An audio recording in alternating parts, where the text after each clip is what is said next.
I hereby call this regular meeting of Tolleson Union High School District Governing Board to order at 6 p.m. Roll call, please. Dr. Luna Najera. Here. Mr. Del Palacio. Here. Mr. Ortega Romero. Here. Mr. Chapman. Here. And Ms. Sen. Here. Thank you. So we will convene with the Pledge of Allegiance, but I'd like to follow by a moment of silence. And the land acknowledgement statement will be read by our board member, Devin Del Blasio.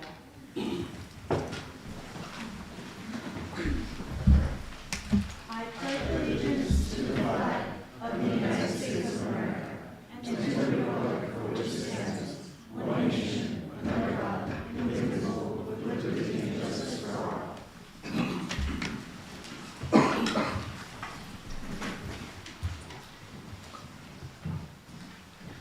Thank you.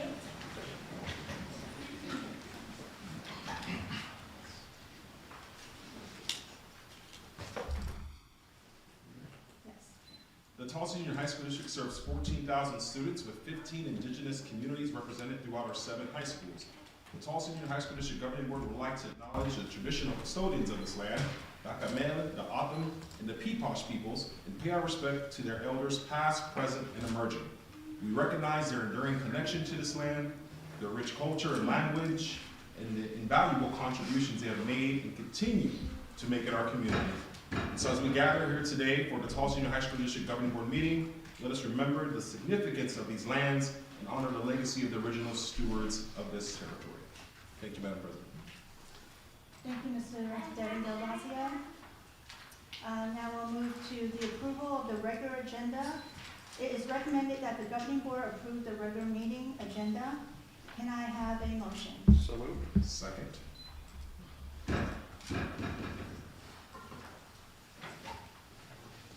Roll call, please.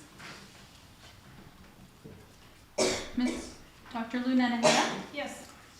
Mr. Del Palacio. Yes. Mr. Ortega Romero. Yes. Ms. Sen. Yes. And Mr. Chapman. Yes.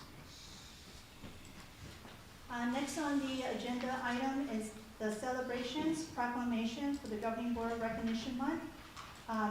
Superintendent, guys, please take it away. Yes, Madam President, members of the board. January is Governing Board Recognition Month, and so I'd like to read this proclamation in honor of our Governing Board. Whereas school board members are elected to sit and trust for their diverse communities, and in that capacity are charged with meeting the community's expectations and aspirations for the public education of their students. And whereas school board members are entrusted with the guardianship and wise expenditure of scarce tax dollars, and they are responsible for maintaining and preserving the buildings, grounds, and other areas of the school district that the community has put in their trust. And whereas school board members are responsible for providing leadership that ensures a clear shared vision of public education for their schools that sets high standards for the education of all students and requires the effective and efficient operation of their districts. And whereas school board members adopt policies to give voice to that leadership and employ a superintendent to administer board policy, and are also responsible for the regular monitoring of the district's performance and compliance with policies. And whereas the board members elected to school board positions deserve recognition and thanks for their countless hours of volunteer service to public education and the students of our state. Now therefore, I, Jeremy Kai, Superintendent of the Tolleson Union High School District number 214, do hereby declare my appreciation to the members of the Tolleson Union High School District Governing Board and proclaim the month of January 2025 as School Board Recognition Month in the Tolleson Union High School District number 214, and urge all citizens to join me in recognizing the dedication and hard work of local school board members and in working with them to mold an education system that meets the needs of both today's and tomorrow's students. In official recognition whereof, I hereby affix my signature this 14th day of January 2025.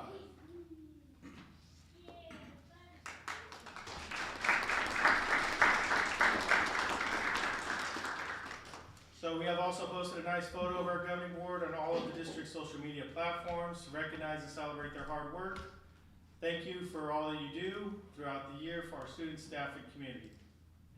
And for our second celebration, I'd like to invite up our principal of the La Joya Community High School, Dr. Bill Sorensen. Come on down.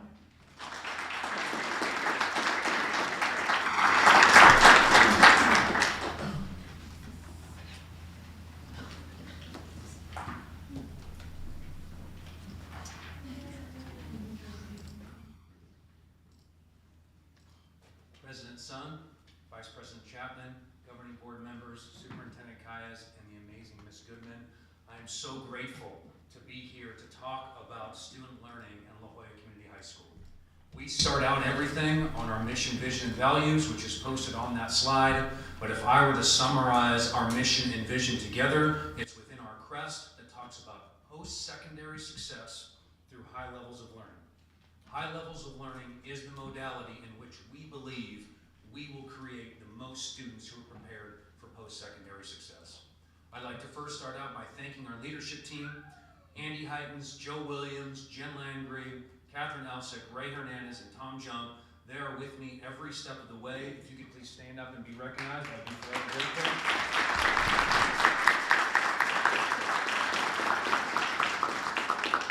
I've been in high school leadership for 11 years, and I can tell you with 100% sincerity, I've never worked with a better team, and they prop me up and carry me every single day, and I'm so grateful to them. We know that schools are a team of teams, so I would also like to celebrate our guiding coalition. We have 15 current members. We're adding 5 members this spring.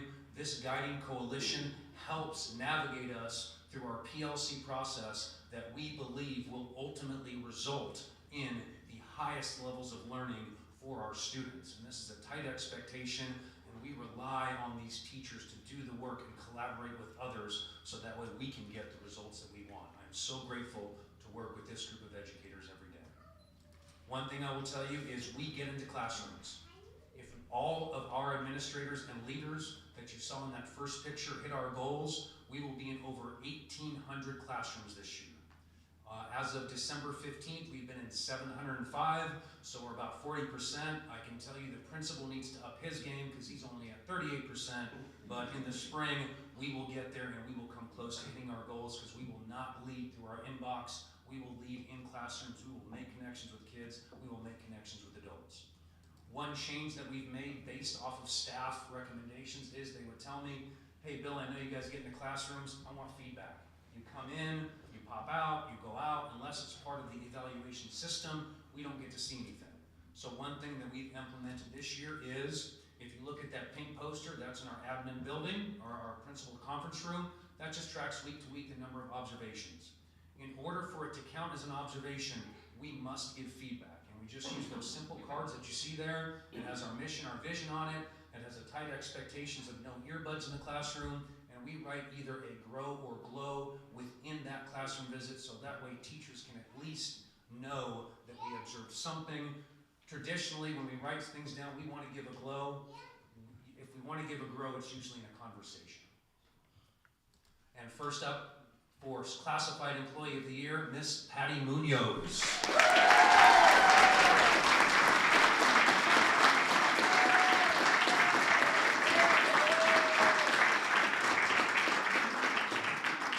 It did not surprise me that the applause was way louder for her than it was for me. Patty is so humble, and she gets so uncomfortable with praise, and she has won this award I don't know how many times. Not only is she kind, not only do adults popping into her just to speak to her, to be around her aura, not only is she the most hardworking, dedicated administrative assistant I've ever had, one thing I love about Patty is how she interacts with children. Our front office is a safe place for kids, and kids can come in. A lot of kids are in my office for a lot of reasons. And whether they're in there for behavior that's not productive or behavior that's productive, Patty is kind. Patty is a listening ear. Kids enjoy being around her. And I can tell you, I have never seen someone impact a front office like I've seen Patty Munoz. And once again, I am just so grateful to her, and I absolutely love this woman. So please give it up for Miss Patty Munoz.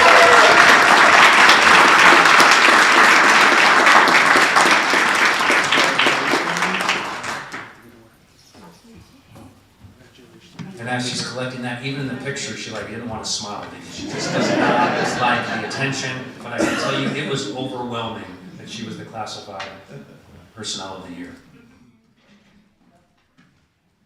That moves us to our first academic school goal, which is increased student success and is determined by each professional learning team. We feel that this goal directly aligns with our district goal of increasing graduation rate. In 21-22, we get mark distribution every semester. And in 21-22, what we saw at La Jolla was out of 10 departments, 7 of our departments had the most failures in the district among comprehensive high schools. And in 21-22, we had 0 out of those 10 categories in the top 2 in success rates. And what we saw was, we fell about middle of the road when you looked at standardized testing, ACT, pre-ACT. So as principal, I challenged our staff to reflect and to think about what grades mean in instructional practices. And in 23-24, we went from 7 to 3, and we also went from 0 in the top 2 to 3 in the top 2. We had tremendous growth from individual teachers. What you're looking at there are individual teachers. School year 21-22, those were the failure rates of their students. In 23-24, those were the failure rates for those teachers. For instance, if you look at a teacher like Mr. Calloway, in 21-22, he had a 43 and 49% failure rate. In 23-24, he had an 8 and 17% failure rate. And when you look at massive growth among these teachers in regard to more students being successful, what I want to make sure is that we're not inflating grades, we're not passing kids because the principal's putting pressure on me. I have never once said just pass a kid. I will never say just give a kid a break. Grades should represent mastery of essential skills, and I am so grateful to the teachers that are helping our logos be successful and also impacting other teachers within their teams to help logos be successful.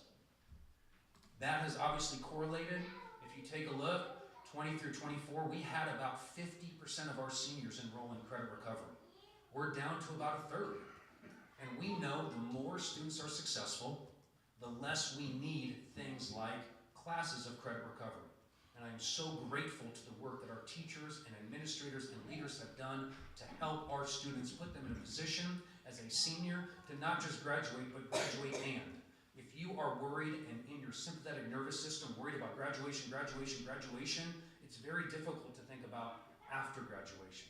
So the more students we have come in as seniors that are on track, they can focus on what comes after high school, post-secondary success, and high levels of learning. We're also doing credit recovery after school for freshmen through Title I funds. Currently, right now, we've identified 24 and 38 students in science and Algebra 1. We're still looking at students in health, but we're offering these students an opportunity to make up that credit in a short amount of time. One thing that bothers me about our grading system is if a student gets a 1% or a student gets a 59%, according to our, what I think is kind of arbitrary grading scale that we do in public education, they still get an F. So we wanted to recommend those students who are close. A lot of students in first hour who miss school, who teachers thought they can master the essential learning, and I feel comfortable giving these kids an opportunity to make up that credit. Graduation rate. As we know, graduation rate is always a year in lag. So the school letter that you get this year was based off last year's graduation. So I just want to share a little bit about our cohort 24 that's going to count at our upcoming school label.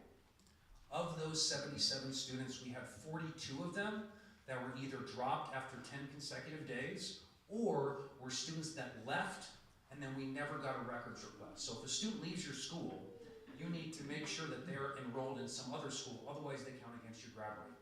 So we had 13 students with us less than a month.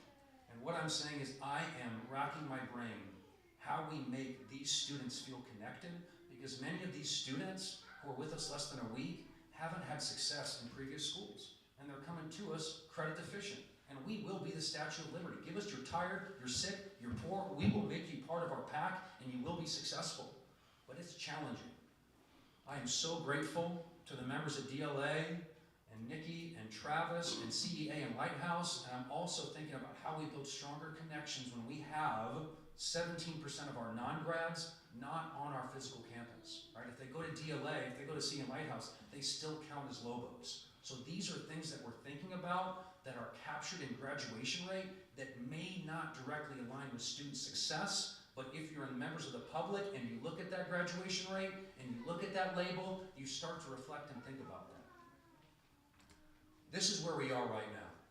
When I became principal 2.5 years ago, part of the 3 to 5 year plan is to become an A school. It's important to be an A. It's not everything, but it's important. So what you see is, as we move from 22, 23 to 23, 24, we went up over 1.5 points in ACT proficiency. We went up over 3 points in ACT growth. We went down marginally in CCRI, college career readiness, which I'll talk about. Graduation, we went down 10 points. And English language learners, we actually went up a point. So if you take a look at 22, 23, we were around 4 points from being an A. If you look at 23, 24, we were almost 11 points away from being an A. Even though those other metrics went up, it's about that grad rate. If we had hit grad rate improvement and got 20 out of 20, we would have been less than a point away from getting an A. Currently, right now, we're projected at 15 out of 20. These are just projections. The state says we were 2 students short of getting our 20 out of 20. We found 4 students who are now enrolled. So these students withdraw. We don't get any records. You have to constantly check. We have an amazing front office and guidance area that's checking and checking. And now we found, hey, these are 4 students that enrolled someone that should not count against us. So we'll work with district to ask if we can appeal for that, because I am optimistic that if we get our grad rates, we will be an A. And that is a goal that I think is achievable in the relatively near future. And coming up as a man who helps us, who's on the Guiding Coalition, who is part of our ACT team and part of our math, and is our math department lead, an amazing man whose son is right back there, probably the cutest person in the room. I'd like to welcome up Mr. Michael Gregory.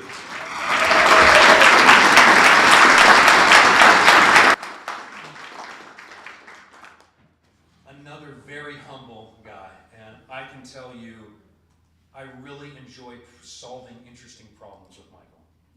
He is way smarter than me. He has this super calm demeanor where I may come in, oh my gosh, Michael, the sky is falling, I can't believe it. Okay, what do we got to do? He is great at motivating his department. His math department is close as a group and also does amazing work together collaborating. He is a man that I know will be a school leader at some point in time when he decides to be, because he has all of the tools, the interpersonal tools, the academic tools, the intellect, and he's really just everything that you could ask for in an educator, and I would be honored if my children could be in his classroom learning math. So I'd like to congratulate Mr. Michael Gregory.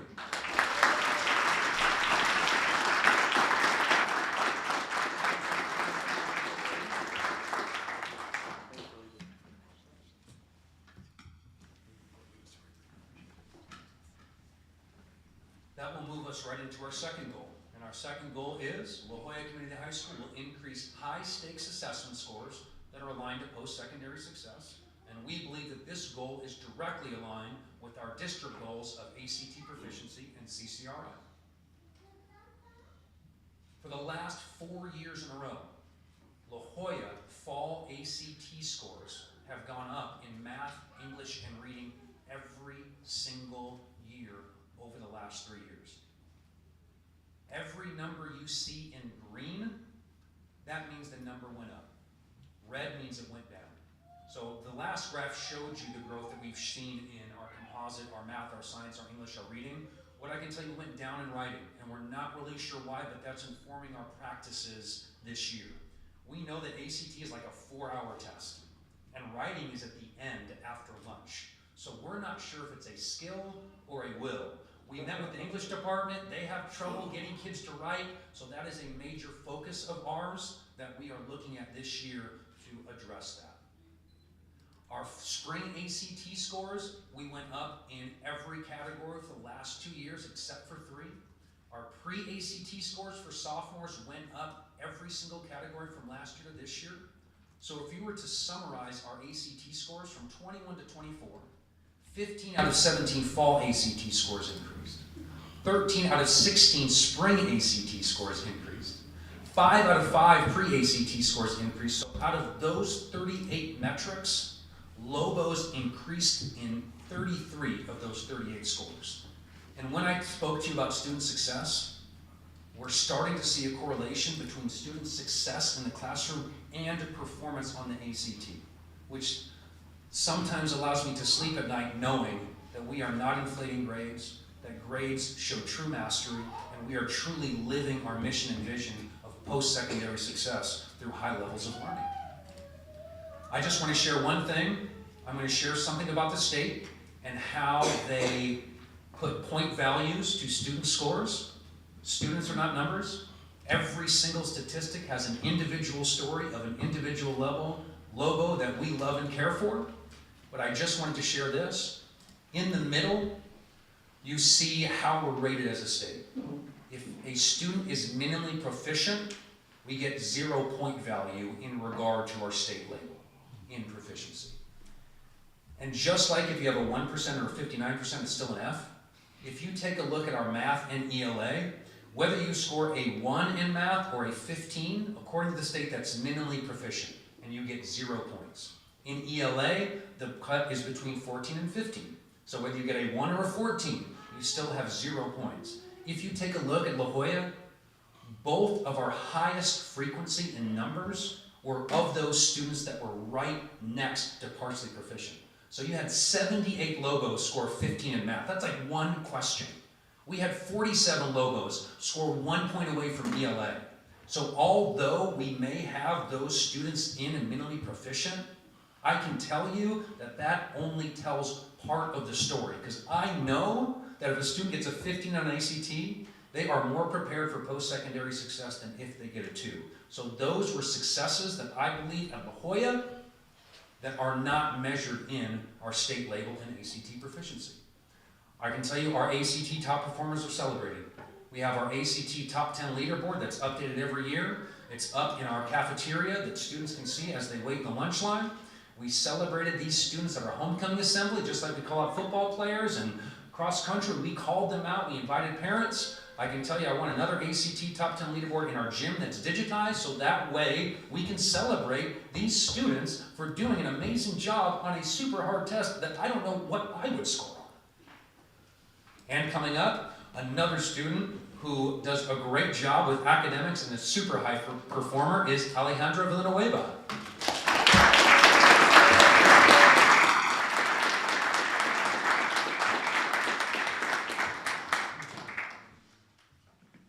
Alejandra is a soft-spoken, tremendous leader who I see lead by example. She was a high-performing soccer athlete. I believe for the last 3 years, she decided not to play this year for a couple of reasons. I loved watching her on the field last year. She is taking an incredibly rigorous course load of AP courses. She's part of the WestMec program. She is in our guidance counseling area. She tours new students. She shows them around. And again, I can tell you, if my son or daughter were coming to a school, I would want them to get toured around by this young lady. She is reliable. She is kind.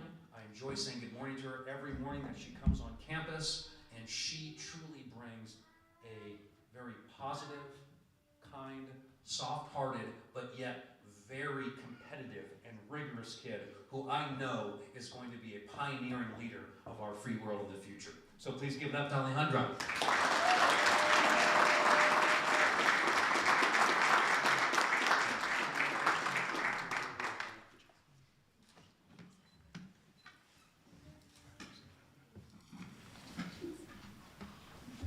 So in regard to our second goal, which is increase high-stakes assessment scores aligned with post-secondary success, what you're showing here is all the different sort of post-secondary high-stakes assessment that our professional learning teams chose. We had 8 teams choose ACT, we had 4 teams choose TSA, which is our CTE technical skills assessments, we had 2 choose SEALs, so all of these metrics contribute to CCRI.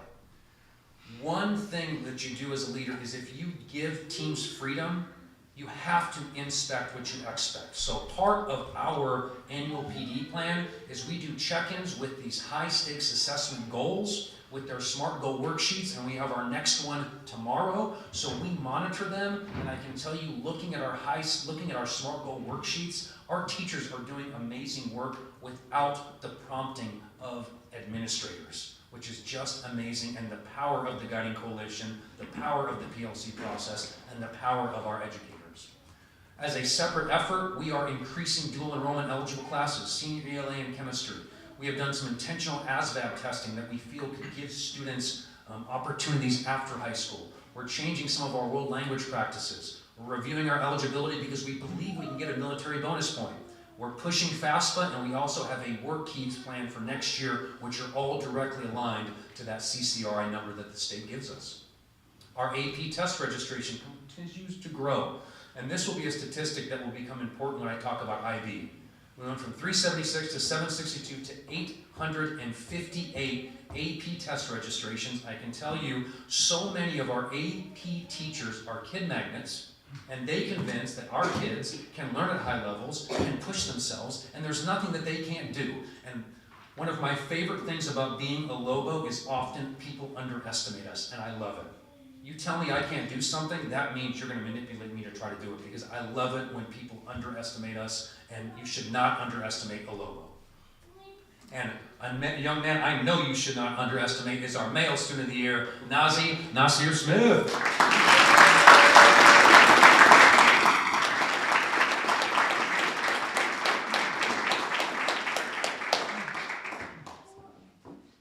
The man, the myth, the legend. When I first met Nazi, the first thing that struck out to me is his $1 million smile.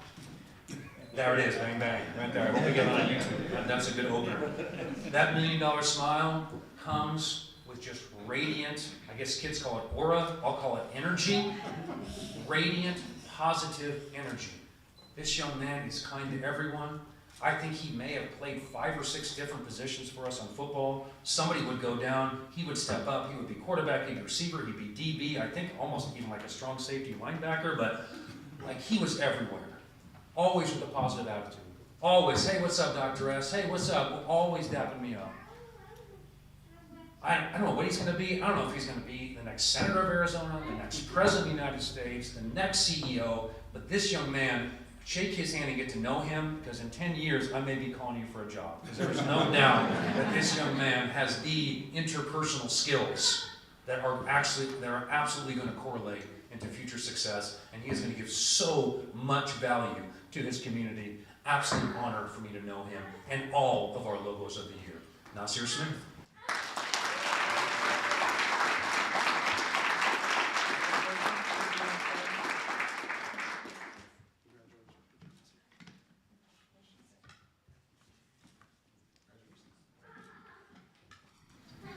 And this is the last portion. I just want to talk a little bit of adult learning. We are in the learning business. So as adults, we should be learning. I can tell you I'm responsible for learning, and everyone is responsible for learning. Our learning revolves around the PLC process and our Guiding Coalition. The 3 big ideas of the PLC: focus on results, collaboration, and a focus on learning. The 4 big questions: what do you want students to know? How do you know if they know it? What do you do if they don't know it? And what do you do if they already do? Our big question and our big central focus on adult learning, which has been for about the last 1.5 years, was about question number 1 and the concept of unit planning.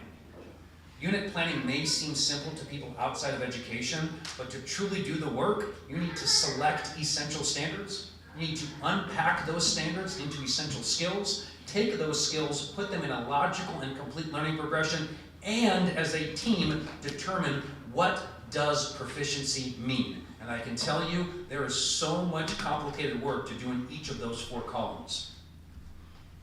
When we first assessed our group in August, we want every team to be proficient. So as you can see, when we first assessed our team after we taught, continued teaching from last year, we had 4 teams that were proficient. In September, when we reassessed, we gave feedback, we retaught, we had 7 teams be proficient. We had more PD, we reassessed, we gave feedback, we monitored. We now, at our most recent PD in December, have 28 teams that are proficient. But we still have 6 that are not. and all means all. And we expect our teachers to have all students learn. So we have some work to do as a leadership team in regard to moving to question 2, which will start here shortly, and also get those 6 teams caught up. But I can tell you, if a teacher can put together a comprehensive unit plan, they know what students need to know. Finally, we know Tolleson is a destination place to work. So I'm just sharing with you our retention rate. I can tell you culture is difficult to get tangible results in. What is the culture of the school? Do people like to work here? Do people have a best friend here? Do people enjoy coming to work and teaching? We were at 93% from last year to this year. Obviously our district is very high too, so I cannot sit here and take credit for a very generous compensation package and a work environment that people want to come to. But what I can tell you is, of our 16.4 new hires, 8 left and 8.4 were new staffing. Of those 16.4, almost 50% knew somebody at that La Joya campus. So that warms my heart knowing that we have teachers at La Joya telling other teachers, come over, join us. So that is one metric of how we look at culture at La Joya. And I stand here with gratitude and any questions.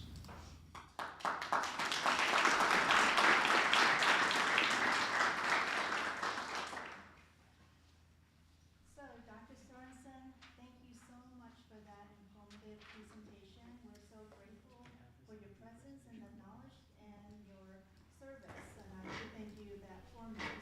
I wonder, why do I need to play the lottery when I can bet on your campus to be our next A school? Well, our campus, it's not mine, it's our campus. I wouldn't bet on it, but I'm cautiously optimistic. Good answer. So with that said, are there any questions? I have a question, but a few comments, Madam President. Proceed. Thank you. So Dr. Sorensen, amazing. Thank you, first and foremost, thank you for a thorough presentation. 2 quick things that stood out to me was obviously you guys are trending in the right direction, and you can see it year over year. But one thing that you said earlier on in your presentation that stood out to me was we make connection with kids. We make connection with kids, and I really think that's the secret sauce, if you will, to all the positive trends that we're seeing year over year. When you make connections with students, right, you have relationships. Those relationships turn into trust and belief that they can succeed in the classroom. So I think that's evident in all the data we're seeing. So kudos to you and your team, your staff that work day in and day out to make this happen. And thank you for your honesty around the data. Data is super important, right? We all want to make data-informed decisions, but as you said, behind each number is a student with the story and the background, right? So we're very cautious in how we present that data as we're talking about our most precious assets in the district, which are our students. But again, overall, great job, and look forward to see what y'all do next year. Thank you, sir. Madam President. Dr. Sorensen, thank you again. Another great presentation here of data information. Was excited to hear from our sites. I love your passion and energy. And I always love when I go visit the site, the chart in the conference room, the accountability piece. I've started following the last couple of years. I forget the gentleman's name, is a principal on the cart. And it kind of reminds me of that emphasis on getting out in the classrooms and being around the site. So I appreciate that enthusiasm. And the emphasis on the staff professional development that you've had, I know with the solutions tree, all that stuff. I know you've been leading on that. So tremendous work on that. And to the retention piece, we do a lot here at district with the salaries and the benefits, but it is the culture on that campus that's important. The teachers stuff, they're not hanging around here constantly. So if everything's going well there, that leads to staff retention, that leads to student success. So I just want to thank you, your team. I know there's probably some additional folks here, but if you're here from La Joya, please stand and be recognized, and thank you for all you do for our students.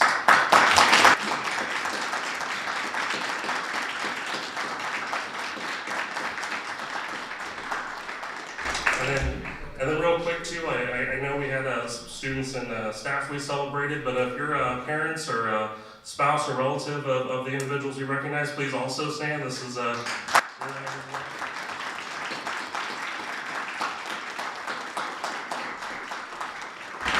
We appreciate you trusting us with your students and our staff members, and we thank you for your support of the Tolleson Union High School District community, and specifically our La Joya Lobos. So thank you again, Dr. Sorensen. Appreciate you and your team. Thank you. President Sun, if I may. Proceed. Thank you. Dr. Sorensen, I'm always excited when you come and present because you give us so much data. And I love the fact that you take the time to collect it and present it to us in a way that makes sense and it's easy for us to digest. I absolutely think it's amazing that the AP test registration has grown so much in the past 2 years. It's awesome. I do think that the ACT leaderboard is something of a challenge for other students, you know, to try to strive to get on that leaderboard. And so I think it gives the recognition to the students who are there, and then also challenges the students who want to be there so that they can, you know, work hard to make that happen. I just want to congratulate again the staff of the year and the students of the year as well. Thank you, Dr. Sorensen. Thank you. Any further questions? Okay. Dr. Sorensen, thank you again for being here and to share the data. Being a newest member on this board, I'm so grateful for your extensive knowledge and having that reflected with your staff. There's a saying that great leaders find other great leaders. Obviously, you found your people. And of course, your great students and staffs, and congratulations to them on their awards. And I do look forward to follow-ups. So with that said, let's convene with a 5-minute break. Madam President, we do have a two-part to Dr. Sorensen's presentation, as he alluded to in the beginning. He is also going to now present, as part of his celebration, the future of La Joya and where he is at with pursuing the International Baccalaureate and having La Joya become an IB school. So, And to most, the second half of this to presentation. most people's chagrin, I'm going to talk, but this one's shorter, I promise. Yeah, thank you. Thank you for that. As a school, we are looking for support to become an IB World School. I always start with the why. The why is because IB World Schools and the International Baccalaureate Framework is directly aligned to our mission of post-secondary success. It's a teaching approach of critical thinking, inquiry, and interconnected problem solving. It will continue to build La Joya Community High School as a destination school for all learners. When I visit 8th grades, I tell them La Joya has something for everyone. And bringing IB to La Joya also adds value to Tolleson Unified School District, Tolleson Union School District, because we have something for everyone. It's another opportunity for students to obtain college credit while in high school. We have a Lake and Prep feeder program that has an IB program with current 6th graders that in 2 years they will be looking for a home that also offers IB. And in my mind, one issue that came up with staff, I think concern is it's not or. It's not IB or AP, it's IB and AP and dual enrollment, because often you can actually co-seat AP and IB. So we want something for everyone. The what? What is International Baccalaureate? IB World Schools are internationally recognized and focus on critical thinking with a global perspective. There are 5,800 schools across 162 countries. The international component of this is something I really enjoy, because if you underestimate Lobos, Lobos can go anywhere. And we talked about in our district strategic plan about community. You can have students at La Joya bring their community internationally and influence others. The IB offers 4 different programs. At La Joya, we are asking for support in the middle years program and diploma program. The middle years program generally runs from grades 6 through 10. So we would be in 9th grade. We would be in 9th and 10th grade and be a great landing spot for those IB students at Lake and Prep to come to us. The diploma program is traditionally for students in grades 11 and 12. Our model and timeline, our implementation would be a school within a school. We are not having all students be IB, but it would be a choice of either teachers and students to welcome themselves and challenge themselves to be an IB. We're looking at implementation either fall of 26 or fall of 27, depending on how quickly we can go through that candidacy process. So what this looks like is we are in consideration. The next step would be applying. I've been told the application can take anywhere from hours to months, so I think we have some time to do that. That candidacy phase can take anywhere from a year to 2 years, and that's why the difference in implementation, whether it's fall of 26 or fall of 27. If we can get through within a year, then we'd like to offer in fall of 26. If not, we're required to get through it within 2 years, so at latest it would be fall of 27, assuming we apply in the spring. There is a fee to it. There's an application of candidacy for $4,000 per program. There is a candidacy and consulting fee of $9,500 per program. So, as you see in that candidacy phase of that year to 2 years, you have someone come in from IB to walk you through the process to make sure that your teachers are trained, to make sure that you are prepared to teach within this framework with high fidelity. There's also an annual fee. We get a 10% discount because we would like to be going for both programs. That annual fee only comes into place after we've gone through the verification visit and have become authorized. So after that candidacy phase, once we become an IB World School, that's when we have to pay, that's when we get to pay that annual fee. The professional development is extensive. There are varying costs, which I'll explain in the next slide. And then there's also a 5-year evaluation that can be done online, face-to-face, or through hybrid, and that's one fee for both programs. There is an exam fee for our students. It is tax credit eligible. It is very similar to an AP test fee. We've had amazing support from our district office to help us facilitate some of that cost for our students and pay that. We would hope that that support would still be in there within our IB program. The reason why staffing cost is kind of variable is because teacher trainings face-to-face range anywhere from $850 to $1,200. If you do it online, it's anywhere from $150 to $290. Amongst the other principals and coordinators of other campuses that I've talked to and the teachers that I've talked to, they rave about the professional development. So I would advocate that we spend the more money and send our teachers so they can collaborate and work, but that's something that we would obviously be flexible on. We would need staffing for an IB coordinator once we got authorization to make sure that we are meeting all of the requirements of becoming an IB World School. The first program, which is our middle years program, which is once again predominantly for our 9th and 10th graders, what you'll see on IB a lot is the learner profile. And that learner profile challenges students to embrace and understand the connection between traditional subjects. So you can see some of the subjects: physical and health education, language acquisition, mathematics, sciences. Those are the traditional subjects. The IB aims to take those traditional subjects and apply them in the real world context through community projects and personal projects. Students get to apply these, do a project that aligns with that learning. Every year in MYP, they are required to do an interdisciplinary unit.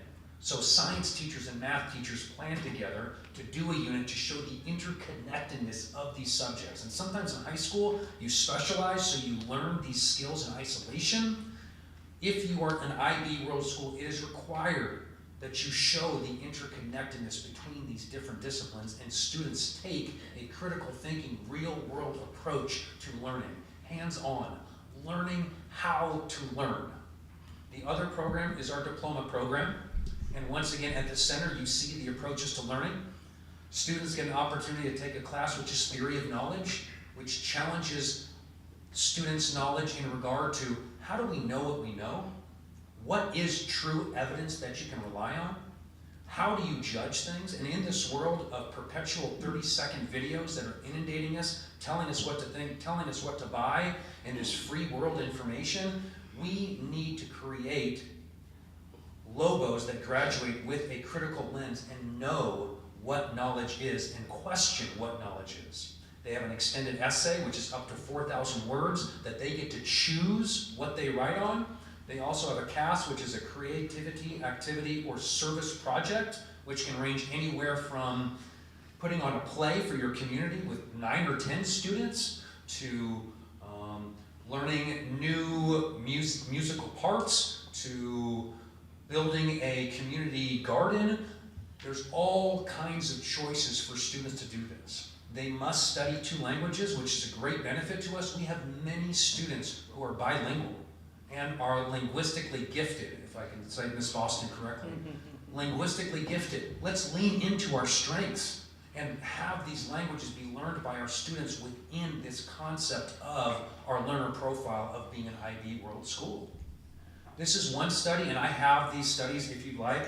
There's so much data, so much evidence that shows that this increases post-secondary success. In this first study from 2013, it showed that students who go through and earn that IB diploma, 82% enroll in college, 66% didn't who weren't in IB. A year later, 88% of those students were still enrolled. 3 years later, 62% of those diploma program students were still enrolled compared to 42%. And I want to say this now, I've said this before, it's not college for all. This is just one particular program that talks about college. It is not college for all. There are many different avenues of post-secondary success. This next study that I bring you talks about specifically low-income communities. Of those IB World Schools, 80% of them are Title I, which aligns with us. What you see is it's a mixed methods approach of not only higher college success in numbers, but students reported to these practitioners that they felt and knew that the IB program helped prepare them for the rigors of college. In college, you don't have the same kind of adult supports that you would in high school. So having students practice learning on their own, being curious, being self-learners, self-driven, self-motivated can definitely help them beyond high school. This third and final study was an international study in Australia, Norway, and England, and they had a metric that looked at critical thinking. What it showed was students were better prepared to critically think, and teachers talked about their students being able to critically think after high school, which prepared them for post-secondary success. Benefits to teachers, as I told you, I've been informed that it is some of the best professional development that you can be. It is not a curriculum. We can use our current curriculum. It is a framework of teaching. So we don't need to change our curriculum. It's how we approach the pedagogy behind creating inquiry-based, creative, critical thinkers. It's improved instruction. It aligns directly with that unit planning from my last presentation. Unit planning is a big piece of IB, so it correlates there. You know the PLC process is something we believe out of La Joya. It can help collaboration. So if you have an IB World teacher, go to incredible professional development. They can share that within their team and influence other teachers to help create more Lobos that are curious and that are self-driven and motivated. This is an interesting piece of data. This is all, our Lobos can go wherever they want. Our Lobos can do whatever they want. This shows a statistic of incoming freshmen in 2023 to those prestigious universities and the percent that were IB diploma students. So if you look at Northwestern, 1 out of 10 of every incoming freshman was an IB diploma student.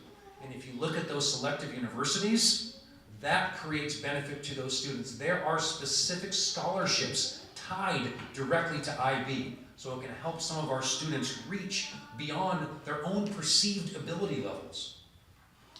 Anytime you mention any politician is always risky. This is just a proclamation from our governor, and I just wanted to show that levels above us, it supports the IB program specifically in Arizona. The how, we need to determine potential.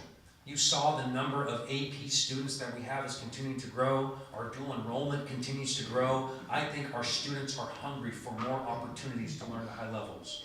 We've surveyed our staff 3 different times. The first time we surveyed them, 45 teachers said yes immediately, 2 said no, and 39 requested more information. Because we had so many requests more information, we had a Q&A session with a couple IB experts from International Baccalaureate come and do a Q&A session with our staff. We surveyed staff again in regard to who's interested in teaching IB. We have a large group of teachers that are interested in being a part of this. In the application process, we need to reach out to the community to make sure there's community support. I wanted to make sure that this was at least in front of our governing board before I start reaching out to the community. So I was hoping to get support from you guys before, but I can tell you, Getting community, engaging their interest is a part of the application process. So if you look at this and go, Bill, what about the community? That is addressed in the application process to become an IB World School. And I will end with the why. Ultimately, it increases post-secondary opportunities for students and lifelong learners. It provides a prestigious, internationally recognized option for the students in our district, aligned to our mission and vision as a district. And it makes our district, once again, a destination district aligned with our other specialized programs that are going on. So I think it just adds one more piece to our district and school that will continue to increase the opportunity for students to experience post-secondary success through high levels of learning. I've asked Miss Anna Skinner to join me. She was a really influential teacher. She's our science, our social studies department lead. She's an amazing AP teacher who just built that AP program. She lived it at a previous school. I've never lived IB, so if you have any questions for me that I don't know, I may punt it to her. So Anna, if I tap, that's your signal to come up and rescue me, please. Questions, comments? We'll try this again. Thank you, Dr. Sorensen. That was an amazing presentation. Once again, being the champion for this endeavor of the IB. The whys, definitely, we can't say no to any of them. So with that said, with my fellow board members, any questions for Dr. Sorensen? Yeah, I just, thanks, yeah, I didn't see the follow-up there, so I'm glad we talked about this. I remember many years back, bringing this to district, guys probably weren't in a place to do it, so I'm excited you've taken the initiative to build it out, but more so I like that you're connecting it to our partner elementary districts. Because I remember I had a conversation actually a week or so ago with Superintendent Kayas about how we need to, as part of our partnerships with them, like keep track, because they all have the different unique programs going on and academies. I know Littleton's building out academies like all throughout the district, so I'm glad you're already on top of that. I think we need to do a better job being on top of that as a district, because they need like that next step of things. We've done that in a few areas, like even American Dream Academy many years ago. So I'm excited for this. I support this. I look forward to the process you and the team build out there. So please let us know as you move along like what we can do, but I'm definitely on board with this, so thank you. Awesome, thank you.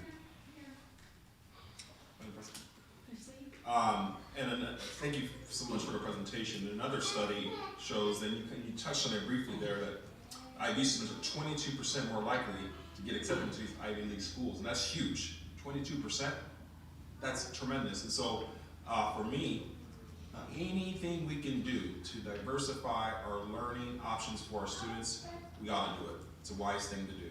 This is the type of school choice that I think folks want, parents want. They want options for the kids. More importantly, the kids want options, the students want options, right? And to your point, it's not for everybody, but that's okay. That's why we have a cadre of options, so when they step on campus, they get to choose their path. And if we can start it earlier and in middle school, and as they come in, that even adds a greater recruitment to the campus, a sense of pride. And so I see nothing but good things. And heck, if you didn't have a job here, I'd recommend you go sell this program, because you obviously did extremely well. I channeled my inner Nas. Thank you, Nas. Shout out to Nas for doing that. No, but seriously, this is definitely a program I support and look forward to figuring out how we can all get behind it. President Sun? Thank you. Dr. Swanson, this is super exciting. I have worked in a school that had an IB program integrated in it, and I can tell you that it is a magnet for students that are hungry for this type of program. Not only internally, so we had a lot of students that would do open enrollment to get into the IB program, but also externally, so open enrollment from outside of our district. So I think, of course, you have my support. I think this is a really good idea. I really appreciate the collaboration that you're going to be doing, hopefully, with the feeder school. It is a charter, if I'm not mistaken, correct? It's not a charter? Okay. But might be worth reaching out to them as well to see if we can get some of the kids on the right path to, back into public education. Thank you. Thank you. See? Dr. Swanson, hearing the presentation, I, went back just a few years ago, and I think the fact that students get the opportunity to really explore these different universities and Ivy League schools is just, And that's why I'm willing to support this. So thank you so much for championing this. Thank you. With no further questions from the board, I would like to thank you again, Dr. Tolleson, for bringing this amazing information before us. As you proceed, should you see any assistance, requests, please bring it to our superintendent guys, and we'll address that as best as we could. So thank you again, and it's my extension to my thanks to your team, the students, the staffs. This is not lost on us. This is just something really, really exciting. Obviously, you got 5 votes. Congrats. Thank you very much, and thank you for everyone for sticking with me through the hour. I appreciate it. So with that said, we'll try once again. We'll take a 5-minute break. Thank you.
Why settle for a school that only offers you one thing when you can have a school that offers you everything? Does your school have a cafeteria like this? Or a performing arts center like this? Or a football field like this? Or an innovation center like this? Forward march! Or a path to the military like this? Or a career and technical education program like this? Or will their digital media program take you here, or here, or here? Or a media center like this?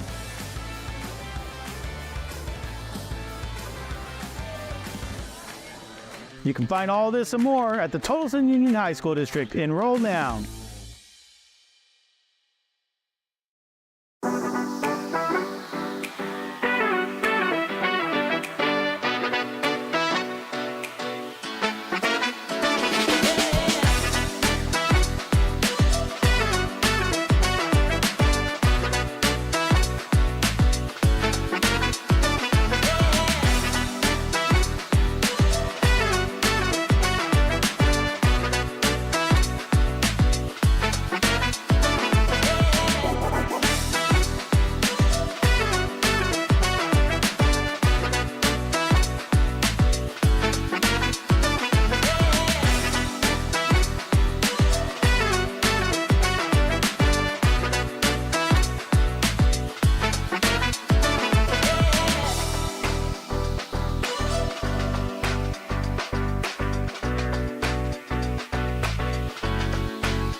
My name is Ashley Pollock, and I am a math teacher at Tolleson Union High School. I'm here to talk about an important opportunity coming up, the ACT exam on October 22nd. The ACT is the key exam to determining how prepared you are for college, but also opens doors to scholarships and any other financial options. The ACT will also help you jumpstart any current plans you may have for the future, whether that's college, starting a career, or any other potential options. The ACT will also help you better prepare for your final attempt happening in March this year. But it's not just about you. Your performance also benefits our school and our entire district. When you perform well on the ACT, it shows how committed we are to academic excellence. It also leads to more opportunities and resources to all of us. So I encourage you to try your best, aim for proficiency, and show what you are capable of. Remember, if you are in need of any help, talk to a teacher or a counselor for tutoring or practice test opportunities. We all support you, and we want you to try your best on October 22nd.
If we can all have a seat, we will be reconvening the meeting.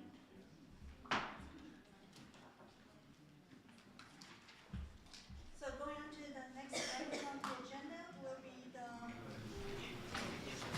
superintendent's update. Guys? Yes, Madam President, members of the board. Our newest and returning governing board members are sworn into office on December 16th at the Tolleson Union High School PAC.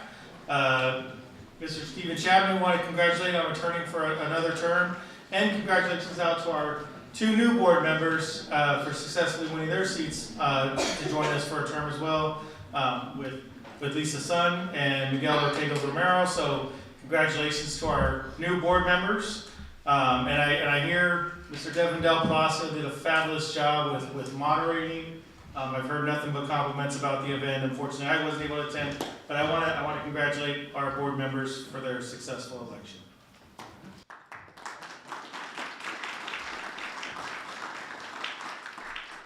And just prior to the holidays, University High School FCCLA students delivered an outstanding performance at the Breakfast with Santa event held at Venue at the Grove.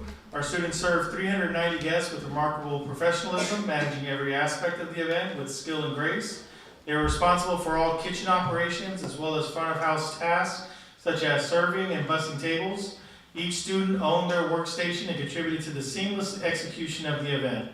One of the most rewarding moments came at the end of the event when the owner of the venue personally acknowledged all the students. The owner shared how impressed they were, saying this year's event was the smoothest it has ever run, The Breakfast with Santa event raised over $3,800, and all proceeds will be donated to the Salvation Army Christmas Angels, helping make the holidays brighter for those in need. So thank you for all their hard work, and congratulations out to those students. And our schools did an amazing job of spreading holiday spirit in their communities with the many holiday events they put on. Activities included entertainment, dance, and musical performances, club booths, games, and many fun activities for the kids, all to spread cheer throughout the Tolleson Union High School District. All in all, it was a wonderful way for our schools to promote the spirit of the holiday season. So great job to all of our schools on all of their holiday events throughout all of December. Thank you for all of your hard work. And on Saturday, December 14th, we had about 200 people walk and run their way through our District 5K event held at Tolleson Union High School.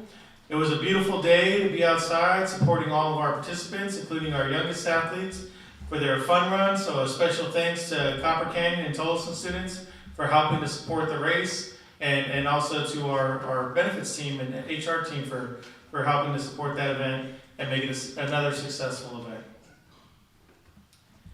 And our Tolleson Transportation Department, in conjunction with our district public relations department, has worked to wrap several of our new vans during the winter break. You can see one of them parked right outside our doors here at the boardroom. We also have plenty of photos up on our social media. Special thanks out to Audrey Hernandez, our graphic designer, for the outstanding designs and visuals that were used for these wraps. They are advertising and promoting the Tolleson Union High School District 1 mile at a time. So appreciate everyone that worked on that. We also have these wraps on our band trailers that are being delivered out to our schools. So our schools, we each have a band trailer that also has a nice Tolleson wrap around it. And speaking of our public relations team, they are winners of several awards in the Arizona School Public Relations Association, the Aspirations Awards. The department received 5 awards of excellence and 7 awards of merit. And our Director of Public Relations and Marketing, Mr. Joseph Ortiz, was named the Aspira Communicator of the Year.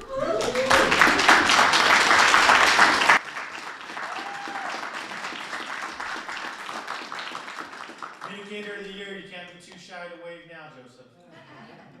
All right, some of the other campaigns that won awards included Marketing for Commitment Day, our TUHSD Strong Newsletter, our Teacher Job Fair promotion, our Education Exchange podcast, and our Graduate and series, along with our Kindness campaign, our District TV commercial.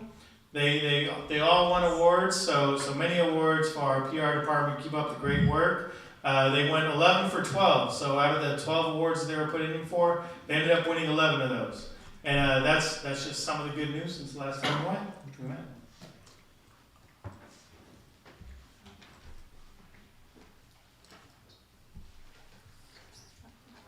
Okay, thank you, Superintendent Gaius, for the update. Now if we will move on to the board members, if any of us have any updates.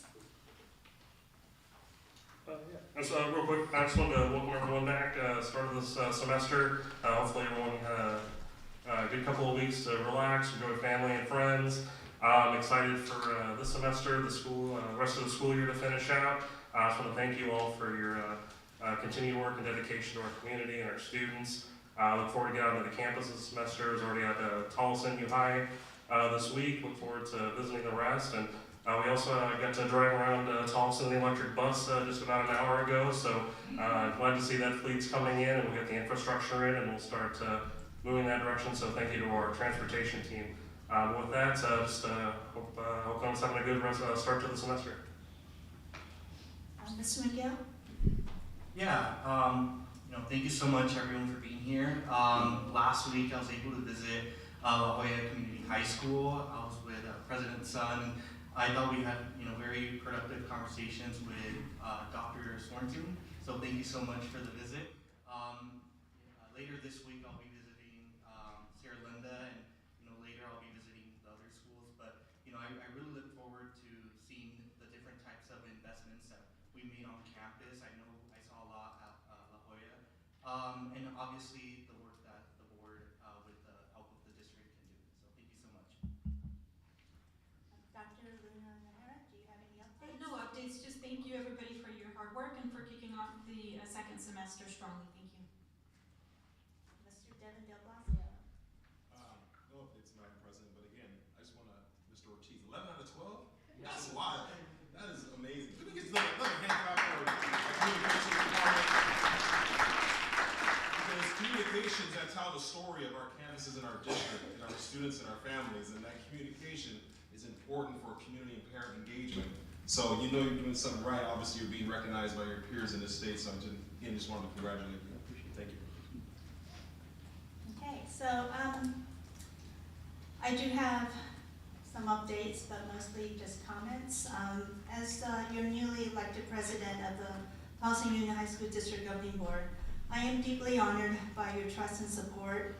This responsibility is a privilege I embrace wholeheartedly with a steadfast commitment to fostering collaboration among our remarkable students, teachers, staffs, administrators, and community members. Recently, I had the honor of visiting Tolleson Union, La Joya Community, University High campuses, and these visits were invaluable opportunities for meaningful two-way conversations with educators, administrators, staff, and students. Together, we were exchanging ideas, shared perspectives, explored the opportunities and challenges shaping our district. In every classroom we visited, I was inspired by the vibrant learning environments where students were fully engaged, guided by passionate and dedicated teachers. One particular memorable moment was in Ms. Tamara Hancock's dual enrollment English class, where the interaction was lively, humorous, and delightfully cheeky. The energy in her classroom exemplifies the creativity and camaraderie that make our district exceptional.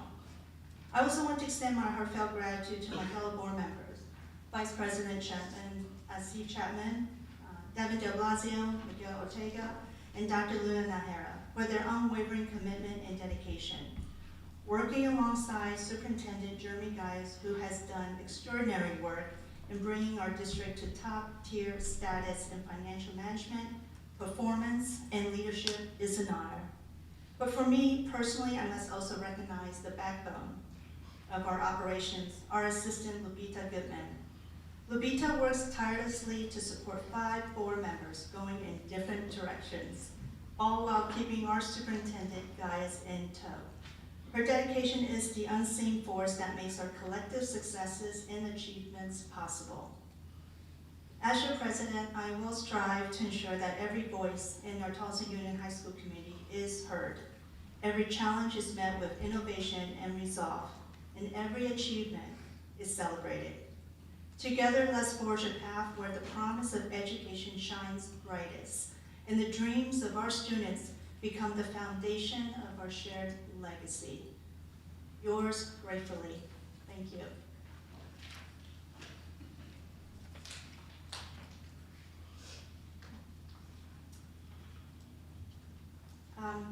Ms. Goodman, have you received any requests to address the board? We're now in the public participation item.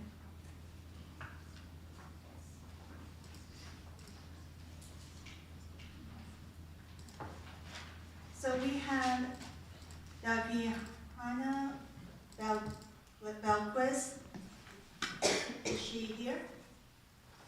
Okay, come on. Come on up. Before you start, I'd just like to read some of the guidelines for public comments.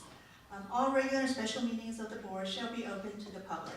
The board invites the viewpoints of citizens throughout the district and considers the responsible presentation of these viewpoints vital to the efficient operation of the district. The board also recognizes its responsibility for the proper governance of the schools and therefore the need to conduct this business in an orderly and efficient manner. Any individual desiring to address the board shall complete a form request to address board and give this form to the governing board's executive assistant prior to the start of the board meeting. This is the time for the public to comment. Governing board members are not permitted to discuss or take legal action on matters raised during the open call to the public unless the matters are properly noticed for discussion and legal action. However, the law permits governing board members to do the following at the conclusion of the open call to the public. A, respond to criticism made by those who have addressed the governing board. B, ask staff to review a matter. Or C, ask that a matter be put on a future agenda. In order to facilitate accomplishing the business of the district in a timely manner, a time limit of 3 minutes will be imposed for each individual or group addressing the board. When you approach the podium, please state your name for the record. Hi, Daviana Velasquez, and Fernando Anjano Aranda. we are here representing West Point High School's DECA. We have an upcoming trip that we would like to further discuss on. DECA, for those who are unaware, is a marketing club under CTE that prepares us for the real world of business, where we compete at a local, state, and international level. Coming up February 27th to March 1st, we have a state conference at Arizona Grand Resort. For the past 3 years, we have been trying to push to stay at the state's hotel. And last year, we did get approval by the CTE director of Jorge Moreno. So this year, when we put in the paperwork to see if we could try and stay at the hotel, this year we got pushback. I have been trying to track down where pushback was from, because despite our verbal approval of the trip over the phone, it would be best if you guys could help us understand why there seems to be a discrepancy between the verbal approval and a written denial that we got through an email. I spoke with Derek Tolleson, I'm sorry if I mispronounced that, but he's a Chief Operations Officer for Athletic Safety and Security, and he let us know that he will talk to the superintendent about this. But last year, we did get approval, but we didn't meet the registration deadline for the hotels because we get the DECA room rate and not the original room rate. So it was like, I do not want to encounter that again, and I'm really pushing forward to allowing us to stay at state. I did not know we had the 3-minute thing. We had a bunch of testimonials, but just know it just sucks. It just sucks to stay at state. At this point, it's not even about the full being a part of DECA. It's not even about the fun anymore. It's about our health, because it's from early in the morning to around 11 p.m. at night for 3 days straight. Getting into the numbers about it, we understand that the district covers the meals for 20 members and transportation. If you guys were to allow us to stay at the hotel for those 3, only down to $914 for letting us just go and come back once, and you would be saving $2,701, sorry. Again, it is beneficial not just for us, but for you guys to allow us to stay at the hotel. We are not asking for funding, but we are asking for permission, because we can fund it ourselves. I do believe that it would be more beneficial for us just to stay at the hotel, just because we believe it's more dangerous just be coming back and forth from the hotel each night, just because of the people that might be around downtown as well as Tempe. We believe it would be more beneficial for us just to stay at the hotel. We will be providing our own funding, since we have been fundraising for the last couple of years to be able to stay at the hotel. And we believe that, I believe that allowing us to stay at the hotel will allow us to become successful in our competition, as well as giving recognition to the Tolleson Union District.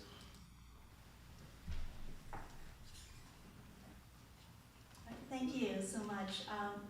I would like to open it up for your additional guest speakers, if you would like to proceed with that. Mom, would you like to say? We also have a written testimonial, hopefully, if that counts, by one of our members, which wasn't able to be here. Yeah, that'll be fine. Hi, good evening. My name is Michelle Velasquez. I'm Daviana's mother. I've been working with her, or she's been working with me, to try to push. It's just her senior year, and she's pioneered the DECA marketing team, and most of it, along with him and her other great team, they've worked so hard. Being that West Point, this is basically their first DECA, right? Yeah. Yeah, they've never had DECA before, so this is all on the kids. Miss C has been supporting them 100%. But again, these kids have been working so hard. Now going back to this competition, it's 3 days. And for the most part, I'm not sure if you guys are familiar, but they go into categories and it could be like 10 minutes, 15 minutes, and then most of the day they're just there. And they would have to be spending their time on the floor, laying down, while tons of kids are passing around them, going into the room.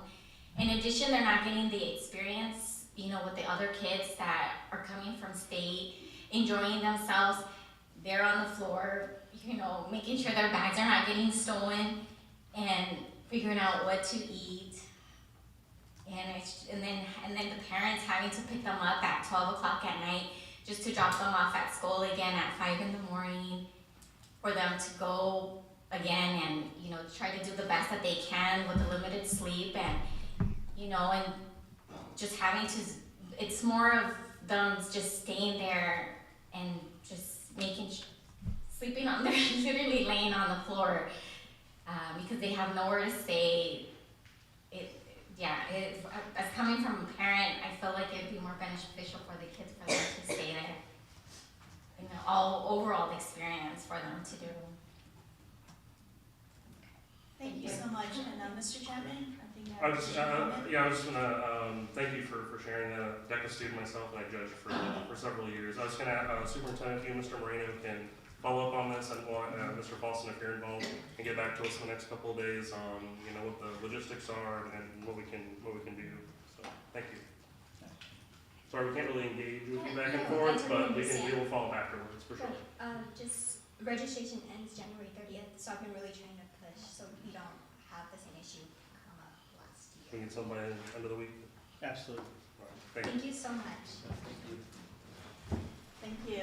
All right, so next on the agenda will be the information discussion item. Review of supports for the programs and our on refugee status and for the staff members that serve them. Superintendent Guides. Yes, Madam President, members of the board, at this time I'd like to invite up Ms. Christina Boston, our Director of Multicultural and Multilingual Education, to present on our ELD program.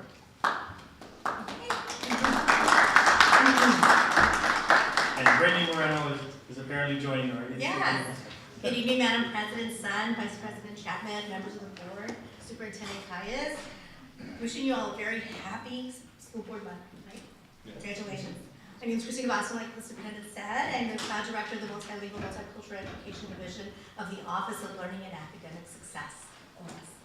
Together with Ms. Brittany Moreno, the amazing English acquisition coordinator that we're so fortunate to have, we're excited today to present to you the topic of supporting refugee students on the refugee status and English learners in our district. We're going to highlight today the various programs, initiatives, and resources we have in place to support our multilingual learners, our linguistically gifted learners.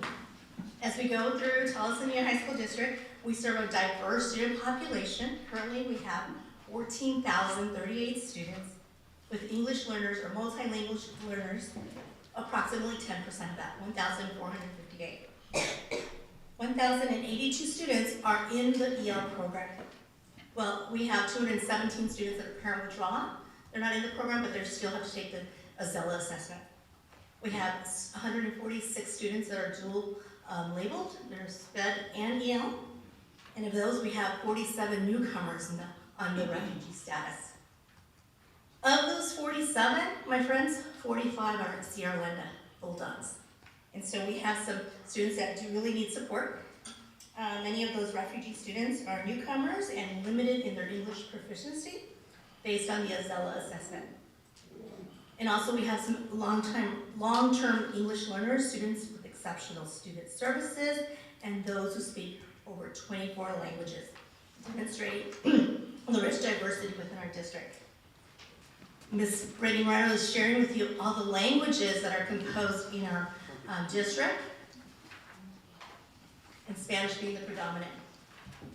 On the back page, you will see the language specified for each school. It's important to note that most of our EL students are being serviced at Copper Canyon and Sierra Linda High School based on the numbers. They're the highest concentration of English learners in the district. Overall, we have about 50 languages that are spoken across the district, highlighting the multicultural and multilinguistic richness of our student body.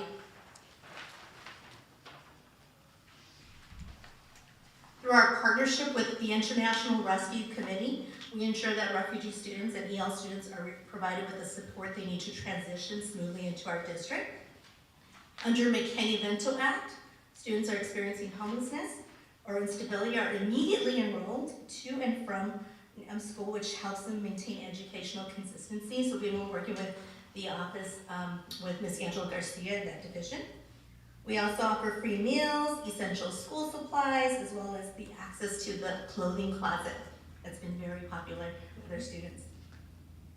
In addition, students and families are supported with counseling services, including help with mental health and social needs, social emotional needs. Did you know that we provide hotspots to ensure that our internet access is available to them, translation services, and our students that are support with the language line so that they can have family engagement with staff just that speaking. We've also collaborated with our feeder schools, such as Fowler, Cartwright, Tolleson L, and even Pendergast. We're also collaborating with the West Central districts through Agua Fria, Litchfield, Phoenix Union, and even Littleton to provide the continuum services for our students that are multilingual. Actually, we're going to have our district, our West Side Valley our consortium come to Tolleson Union next week. So we'll have them here and we'll discuss what are the EL needs in the West Valley. This comprehensive approach allows us to address both the academic and the non-academic barriers to success of our multilingual learners and refugee students. That's right.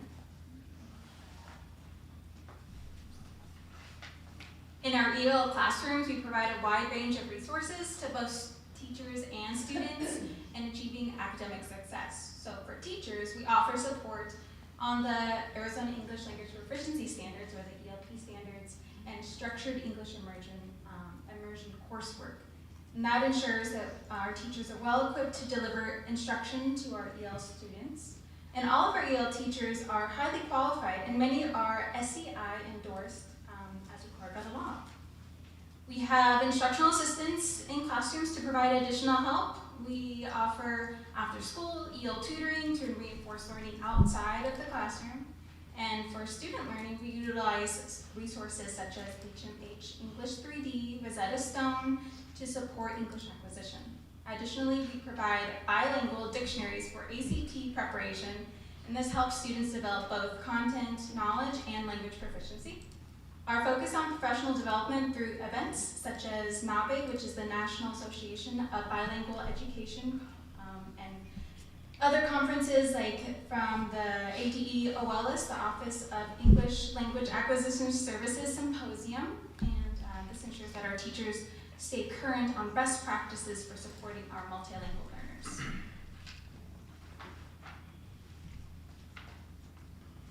And in our district, we are committed to using technology to support all students, but for our EL students across all county areas. And the EDI team, or the Educational Data and Innovation Division, has been amazing, and they've been providing teachers with quick guides for several Microsoft Office resources. And this ensures that they can effectively integrate these tools in the classroom for our students. And one of the primary tools is live captions. I wish we had the captions under there, but that allows students to follow spoken content in real time in their native language. And this obviously improves their comprehension. We have the speech to text function, and this enables students to convert their spoken words into written text, and that supports with their writing. And then the immersive reader tool, and this allows text to be read aloud for students to adjust the settings in their native language. To support focused learning, we have provided instructional headphones so that students can engage in individual learning activities without distractions. And thanks to those quick guides, again, by the EDI team, teachers have been able to easily incorporate these into their daily lessons. And students have that access to accessible language tools that best meets their needs. Ensuring that our EL students remain on track for graduation is the top priority of our district, period. According to the Arizona State Report Card in 22-23, the graduation rate for all students was 86.8%, while the EL students was slightly lower at 84.77%. We are proud that the dropout rate for EL students is less than 2%, which is lower than the overall district dropout rate of 3.26%, which is huge. To maintain this positive trend, we use several strategies, counselor meetings that are held regularly to track student progress and address any academic or personal issues that may arise. We also use the Azella sample test that Ms. Reddy has developed, and it's used in Synergy, so the data's there, we can look at it, we can have those data talks with our students to monitor their language development. And then we can implement our child find practices to ensure that there's any additional supports that they're identified early on. We also offer after-school tutoring, class enrollment support, and we especially invite our students who need that targeted academic assistance. We send them an automatic invite, hey, you want to come to after-school tutoring, we have a spot for you. And we also have boot camp in January so that we could push for that success as the Arizona Department of Ed recognizes the spring testing of Azella. It starts at the end of the month. We provide intensive support for our students to help them and catch them up and help them stay on track. Additionally, family and community engagement is critical in our efforts with events like the EL Parent Night and EL Feeder Schools Night, and providing opportunities for our students to be actively involved in their child's education. But my favorite is this whole book, because it's not just a Boston or Run thing, it is a wraparound service where we look at everyone on this page here. Our district's commitment to supporting our students that are identified as English language learners and students on a refugee status goes beyond the individual programs and involves a collaborative effort across various teams and stakeholders working together to ensure the students are successful. The Refugee Committee focuses on unique needs of our refugee students, ensuring they receive tailored support. The grants departments, did you know that they play a critical role in securing funding to support programs and initiatives for our refugee population? The 21st Century programs provide extended learning opportunities for our students beyond the bell. We have quarterly district PLC meetings to bring together our EL educators, and they collaborate to share best practices, address challenges, and meet them head-on. These meetings are a critical part of gathering feedback from teachers and staff to identify what's working, but most important, what's our next steps. Supporting our teachers and students directly, we have EL instructional assistants in the classroom. We have teachers that are certified and are really there for our kiddos who are vital in gathering classroom level feedback and ready to ensure that our students are progressing and facing any of those challenges. And with your support, we also have our student support analysts. We have 3 amazing student support analysts who work closely with counselors, APRs, teachers, even parents and district personnel. We have teachers and EL school counselors who track student progress, helping us continuously adjust and improve our strategies to meet students' needs. Our EL school counselors offer guidance on both academic and personal challenges that face our students. The EL collaborative team brings together multiple districts from Central and West Valley to share innovations and best practices to improve instruction across the region. We also working with our feeder that we talked about. Our multilingual members and general education teachers, they work together, and that's this whole group here. Grants, quarterly PLCs, student support analysts, ongoing efforts. We aim to provide comprehensive, consistent support for our students.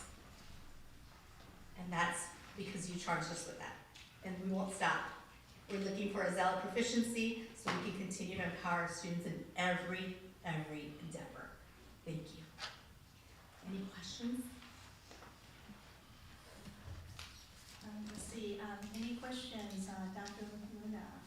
No questions, just a couple comments. Thank you so much for a very comprehensive presentation. I really appreciate the last slide that you showed, kind of where we see the intersectionality of all of the different programs in the wraparound services. I know one of the biggest challenges is when you have students that fall in several categories, right? And it's very hard to meet their needs unless you have full wraparound services. So I think Tolleson is doing an amazing job in making sure that our students are on that path to success. So thank you for all your hard work. Thank you, Dr. Luna. Mr. Devin Del Blasio, any comments? Thank you. No questions, just a few comments. I'd love to see our partnership through IRC. It's wonderful. You know, anytime someone's coming from a different place or not familiar with the language, that welcome, that first touch is so important. And the fact that we have an amazing partnership and we're able to provide these resources internally through your team and your staff, I think is phenomenal to create a good experience for these students, right? And again, I'd love to see the graduation rate as well. That's lower than the state average. It's positive. That is huge, as you said. So great work working there. And again, I know it's not just one area or one department. It's certainly holistic, as you have here in your graphs. And so we want to thank everyone that's involved with ensuring our students, and these specific students, our multilingual students, are getting the support they need. And as you said, you opened up earlier. You said bilingual is a what? A superpower. It's a superpower. Yes, that's right. That's right. Exactly right. So anytime that we can elevate and celebrate and empower our students and all students to have access to these programs and support, I think that's going to benefit everybody. So thank you. Thank you, sir. One thing you did mention, Mr. Del Blasio, if I may, Madam President, is with the RRC, they identified where are those students that are refugee status going to go next. So the last time they identified were other districts, there was 43 students. Of those, they identified 13 schools, but more in central Phoenix. Okay, thank you. Thank you. Mr. Miguel Ortega. Yeah, thank you so much for this presentation. I guess my only question is, in terms of English language learner, what initially puts a student there? Is it like that they put Spanish or whatever language it is as their first language? So yes, Madam President, Member Ortega Romero, the home language survey is at trigger. So if a parent puts anything other than English or American Sign Language, it'll trigger. So then they ask what those 3 questions about is, was it the home language, was it first language? And then what we do is we research, we'll pull up, and when they get to the high school level, they might put all English, but in the elementary, they might have put Swahili, Spanish, or something else. So we have to do our research. Our student support analysts do an amazing job to do that research to see, does that student have test history? So if they do, and they come back and they say, we could look at what triggered that, and then look at that history to see if they have to take the Zell placement assessment, and if they score proficient, then they're done. If they score something other than proficient, then they are applied to the English language learner program. I see. Thank you so much. Yeah, I think, I look forward to learning more about these different types of programs. But something I will say is, English language students do definitely need these resources, because sometimes we forget how much more difficult it is for them to take initiative of some of these learning priorities. So I do appreciate that. Thank you so much. Thank you, sir. Mr. Chapman? Yeah, thank you, Ms. Boston. I appreciate the information. Definitely some highlights in here at the graduation rate. As he was saying, the free English lessons for families in the evenings. I think that's critical. We did that with our own staff, so like saying that we have that available for the community. Just a few questions as we moved along. And I appreciate this chart's kind of helpful for like what languages our kids are speaking, where they're coming from. So with this, when students come to enroll in our schools with this, are we providing them and their families with material in those native languages? How are we identifying that? Like what's that enrollment process for a student that comes to us, whether it's through the IRC or refugee or just moved into the district? What does that look like? Madam President, Chapman. So once they come and enroll, they do the online enrollment, and that's what triggers that our student support analyst to review. And then the counselor makes that enrollment status of that schedule, like where's that student going to go based on our recommendations. Everything is all English because of the state law. It was on Proposition 203 back in the 2000s, and all English, so everything has to be in English. As far as anything in their native language through the IRC program, they provide materials, they provide support, but everything here in the Tolleson Union High School District has to be in English. So the RC helps with some of that, providing some of those documents for us, or for those. Madam President, Member Chapman, yes, the IRC supports with that, but we also have Microsoft, the EDI team has been supportive in translating some of those. Anything that our teachers ask for, we're going to provide something with them, for them as well. That's good. Curious, you mentioned the IE, so do each of the EL classes, especially like a Copper and Sierra Linda, do each of those EL classes have an IA, at least one IA in there? Because I know some have multiple languages even within the class. Board Member Chapman, yes, so according to our course schedule, EL 1-2, which is English language acquisition for our pre-emergent and emergent kids, they have a English acquisition instructional assistant, and then our basic students also have an English acquisition instructional assistant. That's it. The staffing is all done correctly, and we're filling those positions. I know that some of our sites are still looking for, we're pushing for any instructional assistants out there. If you're out there, go ahead and apply. But yes, we are looking for instructional assistants, but those are the needs, and that's what you guys have supported with us, so we really appreciate that. Okay, and hopefully we'll have some exciting news on the IA stuff coming soon. And then curious, so like for professional development, obviously I know we do things here. I know there's organizations like NABE and stuff. Do we send teachers to those conferences, or like local state conferences, things like that? Absolutely, Mr. Chapman. So we have Title III funding to specifically for professional development. Last year we took all the department chairs to NABE, and we also have in-state. And then we also look at NABE again, because it was such a professional development, it was really rigorous. We're sending our EL teachers that applied as a proposal to see lots of people want to go, and then how are we going to bring that back? What is that going to look like at the site? So we're definitely sending PD.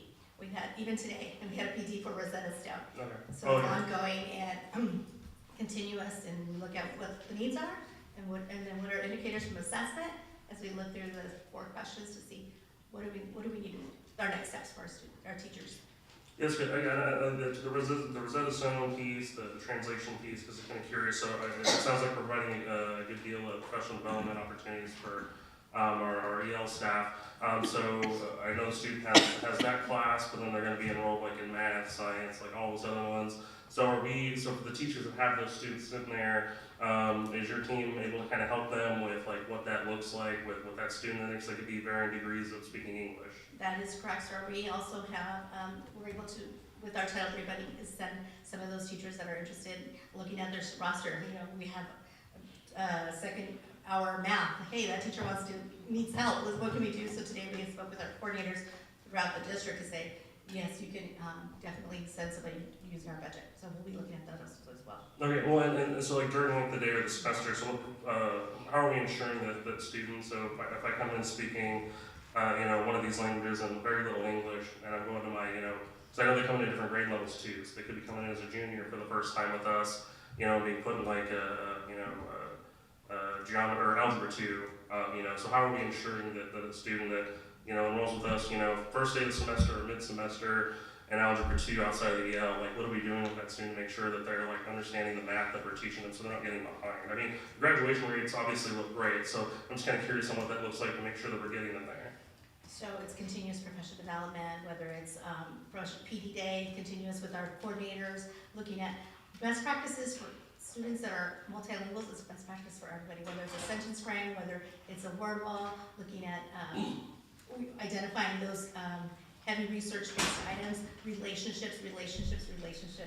They are going to go high and really bring in us with the teacher's expectations, looking at the standards, looking at how can we embed the vocabulary into the lesson. So it's definitely a work of art. It is a lot of support through our assistant principals of instruction, our coordinators, our department chairs, and then even our department chairs at the site for English acquisition have been supporting as well. Can we continue to provide professional development? Absolutely. Can we continue to work on it? Our goal right now is the English language acquisition classes, and they're looking outside of the gen ed class. So we definitely, especially at Sierra Linda, so that's how we have IRC commitment coming in as well. Okay. Do they send somebody to us pretty often, like to our campuses, or do you meet with them like frequently throughout a month or the semester? January 22nd, they're going to meet with the entire team and they're going to enroll them. So they have from 11 to 1, they're going to enroll the students in and look at what are some of the resources outside of the school day, and then PD for the staff as well. Okay. Specifically at Sierra Linda. And then we're starting our next steps with La Joya. Okay, perfect. I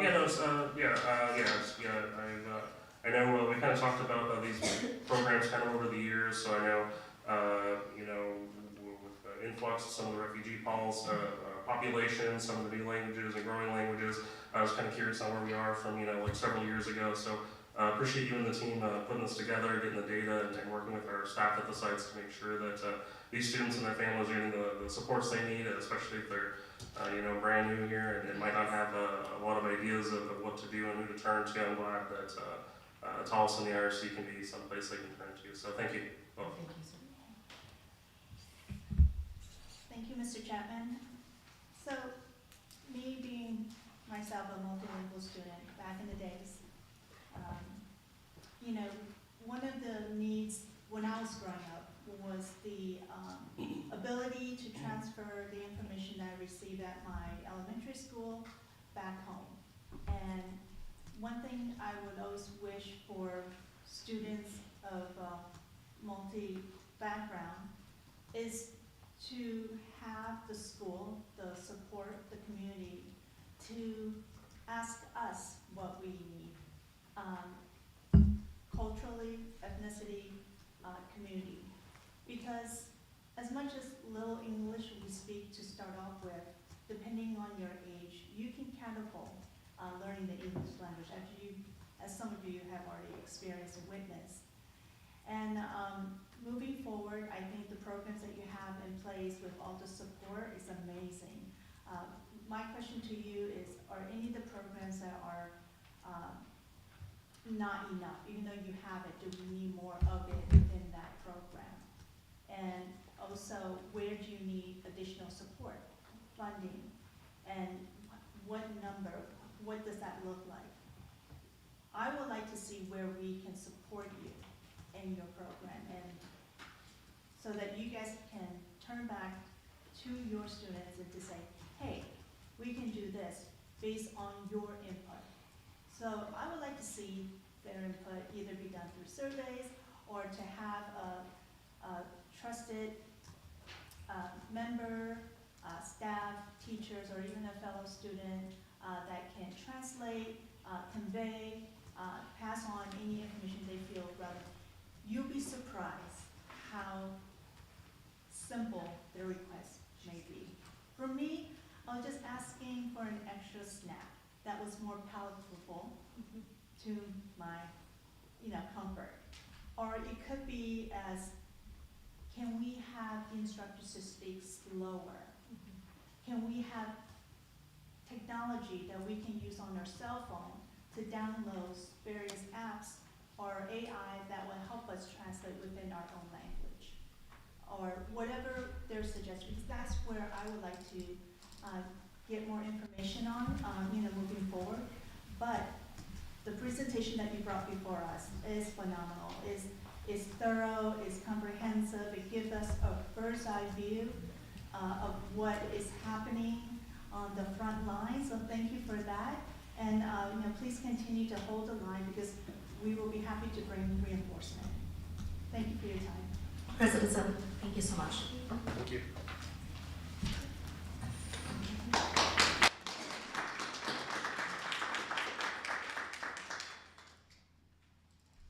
Next item, approval of the consent agenda.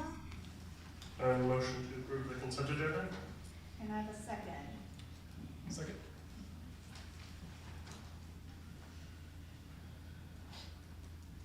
Roll call, please. Dr. Luna Najera, Yes. Mr. Del Palacio, Yes. Mr. Ortega Romero, Yes. Mr. Chapman, Yes. and Ms. Sun. Yes.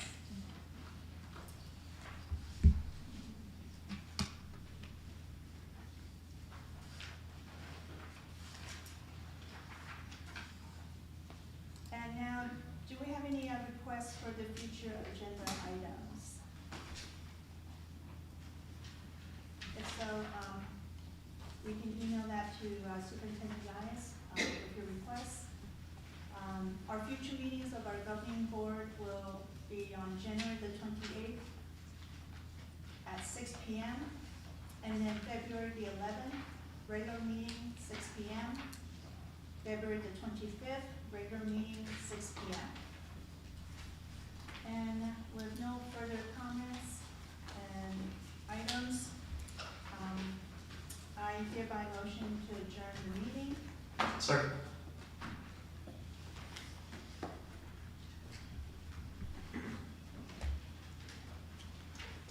Roll call? Dr. Luna Najera, Yes. Mr. Del Palacio, Mr. Ortega Romero, Yes. Mr. Chapman, Yes. and Ms. Sun. Yes. The meeting is adjourned at 7:51. Thank you, everyone.